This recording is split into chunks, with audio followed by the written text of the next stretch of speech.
আসসালামু আলাইকুম গাইস, আশা করি আপনারা সকালেই খুব ভালো আছেন। আলহামদুলিল্লাহ, আমি আপনাদের দোয়ায় খুবই ভালো আছি।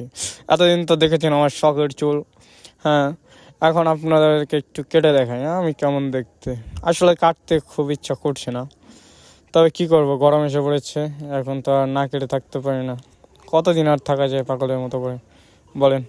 এখন অবশ্য সময় হয়ে গেছে চুলটা কেটে দেখানোর, তবে ইচ্ছা করছে না চুলটা কাটতে। অনেক শখের চুল। বসে রয়েছে ওয়েটিং রুমে, তো মনের মধ্যে খোঁচা মারছে যে কাটিস না কাটিস না।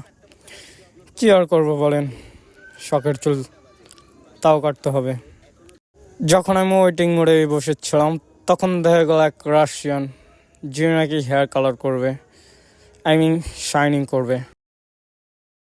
তো শাইনিং করার অপেক্ষায় থাকতে থাকতে আমি একটু বোরিং হয়ে গেছি বুঝছেন। তখন কি করবো, একটু এদিক ওদিক তাকিয়ে আমার চুলটা দেখে বারবার মায়া লাগতেছিল যে কি সুন্দর চুলটা আমি কিভাবে খেয়ে দিচ্ছে এক পলকে। এতক্ষণে আমার ওয়েটিং শেষ হলো, এখন আমার পালা। তখন আমি ভাবতেছিলাম কি শখের চুল, এভাবে উপরে ক্লিপ মেরে আমার পুটকি দিয়ে আল বাতি জ্বালিয়ে দিচ্ছে। তখন শুধু বারবার আয়নার দিকে তাকাচ্ছিলাম আর ভাবছিলাম আমার শখের চুল কি হচ্ছে।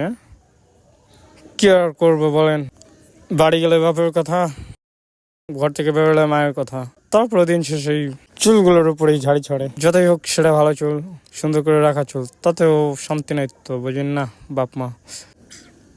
এখন আমার চুল কাটটা শুরু করে দিয়েছে, এখন সেটা ভাঙা একটা কাট দেবো। তো আপনাদের পছন্দ হতে পারে নাও পারে, কারণ আমি একটু ছাপড়ি কোয়ালিটি। হ্যাঁ, এমনিতে ছাপড়ি সবাই বলে, কোনো সময় কানে দেয় না, কারণ মানুষের কথা কানে দিলে আবার বলে নিজের ক্ষতি হয়।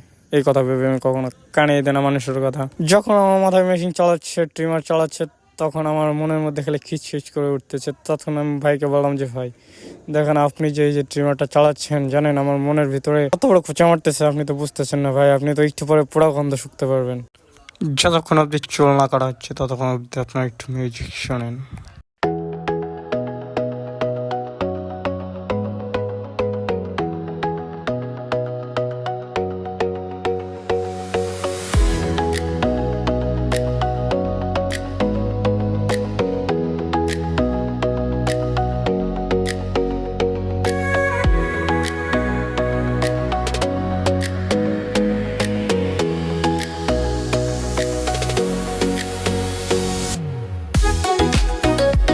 দেন এই যে হচ্ছে আমার ফাইনাল লুক। আপনারা বলেন কেমন হয়েছে আমার বলবাল থেকে ছেড়ে বল।